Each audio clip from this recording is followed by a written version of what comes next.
benn ñi dëkk Daaru Alpha am lu leen naqari ci maire ñu bëgg koo jaare ci projet bi ñoo dajaloo foofu waaye suuf si dëkk yu ko seq Daaru Alpha moo ci gën a tuutile Morolan am na ci Ngiig Fall am na ci Daaru Alpha am na ci am na sax dëkk yu dëkk Noto yu ci am projet bi ñoom ñoo ñu di wax ñoo ko indi ci man bi ma fi toogee ba léegi ku ma wax man leen suuf duma ci wax di wéet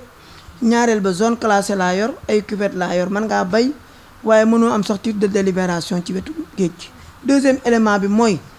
suuf si nga xam ne si moom la ñuy wax domaine national la ñoom ñoo ko am par droit coutumier nag kenn amu ci kayit am na ci yoo xam ne seen bàyyi ko daan bay ak seen maam waaye ñoom sax mosuñu koo bay mais bi ma ñëwee man tamit procédure administrative boobu sax sama yoon nekku ci dama ne ni képp koo xam ne sa tool yaa ko moom di ko séddee maa xam nga def fa investissement wala moo ko fa def nga waxtaan ak ki nga xamante ne moom nga koy séddee ñoom ñu waxtaan ak ñi yor projet bi mën naa leen ci citer seeni tur fii parce que projet bi ñi ko fi indi Assane Sène la Mamadou Ndiaye Gaynde Alpha Mbeng bokk na ci moom nga xam ne tey ji mi ngi wax ak Mao Faye ak ku ñuy wax Sangone biñ dikkee wax ma ne projet bi baax na suuf lañ bëgg juboo nañu ak askan bi hectare 1,5 million ma leen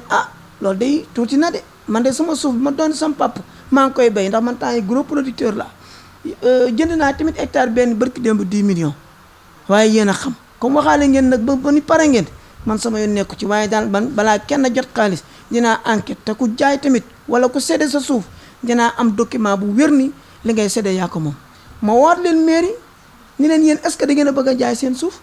am na ñu leen doon découragé loolu sax ñu def leen protocole ñu ne ñun defuñuy protocole ñun ñu ngi bëgg a dee te suuf si yàgg na ci fii te jëriñoowuñ ko kon dañ koy jox kii mu def ci projet askan bi jëriñoo ci yàlla dogal na lii ma lay won nii tey mi ngi nii ay décharge la mi ngi nii ñoom ñoo jaay ñoo séddee ñi ngi nii décharge yaa ngi nii kii mi ngi jot 2,850,000 mi ngi tudd Aliou Ndiaye yaakaar naa nag Aliou Ndiaye bu fekkee dafa dañ ne suuf Daaru Alpha la kii yaakaar naa dëkkul dara mënuma koo xam ndax calcule ma ko man daal li ma daan def mooy bala ngaa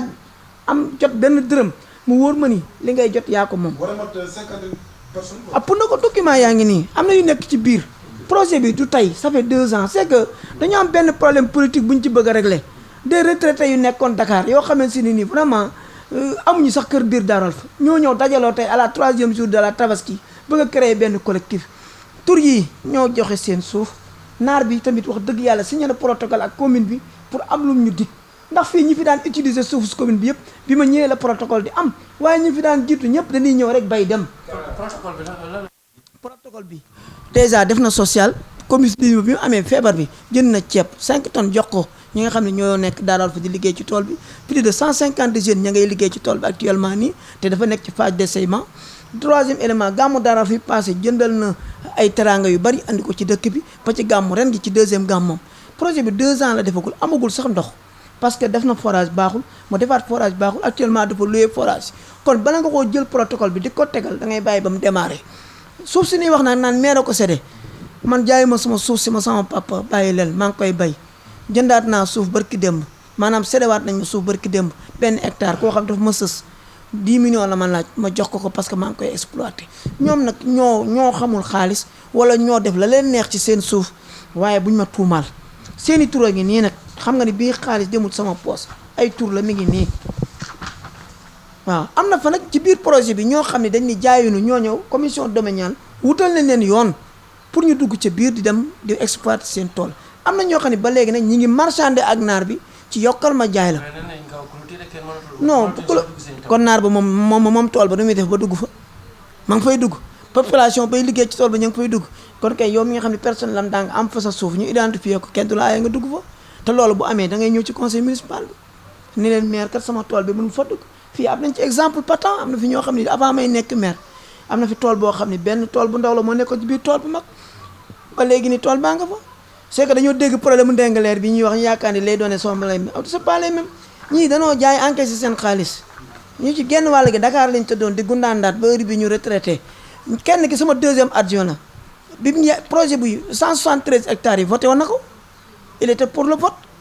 bi mu nekkee ak man di gis boppam ci ma di ko jàppale bi ma téye sama loxo ci boppam moo tax muy kenn dajale collectif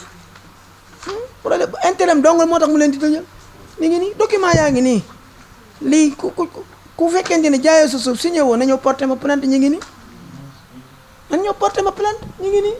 c'est nga wër di def ay point de presse yoru ko porté plainte ni maire daa jaay sama suuf ñu dem tribunal moo gën a leer. Mais ce qu'ils disent de ce projet n'est pas vrai. Ça, c'est des décharges que des personnes conscientes ont donné leur carte d'identité, ont reçu leur somme venant du projet Fili Fili. Ils ont reçu leur dû venant de ces terres.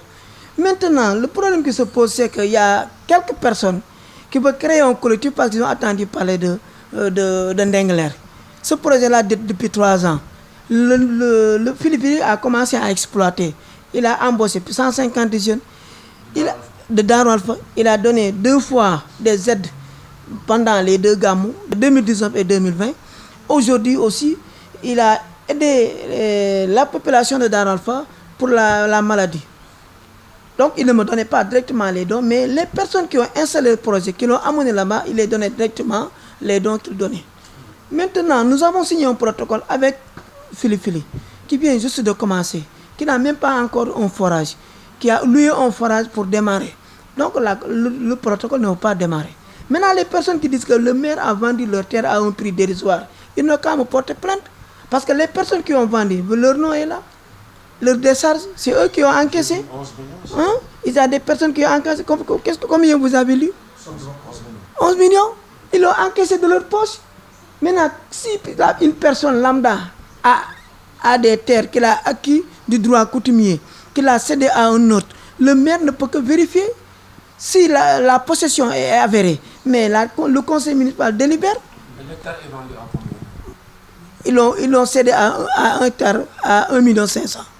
C'est eux qui ont négocié. C'est pas le maire. C'est pas le maire qui a négocié. Eux qui ont négocié. Maintenant, à l'approche des élections, ils veulent créer des problèmes pour être bien vus. Mais moi, je les attends sur le terrain politique. De 2012 à nos jours, je n'ai jamais perdu des élections. Même je n'ai jamais perdu Darou Alpha, je n'ai jamais perdu Daga. Chaque élection, je les lamine. À la fin de mon mandat, j'essaie de créer un collectif pour me faire peur. Leur réaction me laisse froid, moi. Oui, voici les décharges, c'est eux qui l'ont vendu. Si par exemple, ils disent que le maire qui a vendu leur terre à l'hectare à 1,5 million, qui a encaissé les postes, mais ils n'ont qu'à me porter plainte devant les juridictions. On va aller. Si une telle personne dit que le maire a vendu mes 2 hectares à 3,5 millions, il l'a encaissé, il me porte plainte, on aille au tribunal. Moi, j'ai mes documents qui sont là, c'est eux qui ont cédé leur terre à Fili Fili. C'est eux qui ont amené le projet, ce n'est pas le projet du maire. C'est combien d'hectares? La première délibération, c'était 176 hectares. Même ceux qui parlent aujourd'hui ont voté pour cette délibération. Entre-temps, les choses ont changé. Ceux qui attendaient, par exemple, du projet, le maire ne leur a pas donné confiance. Ils ont créé un petit collectif pour aller. Et ils ont attendu le problème de Ndingler pour crier. Surtout, ils ont attendu le 3e jour de la Tabaski, jour pendant lequel beaucoup d'habitants de Darou Alpha et riverains vont venir à la fête pour assister, pour savoir. Mais le combat, ce n'est pas un combat d'un collectif, c'est le combat du maire et de 3 personnes qui voulaient, par exemple, que le maire cède afin qu'il bénéficie des intérêts directs du projet. Et le projet est là pour toute la population.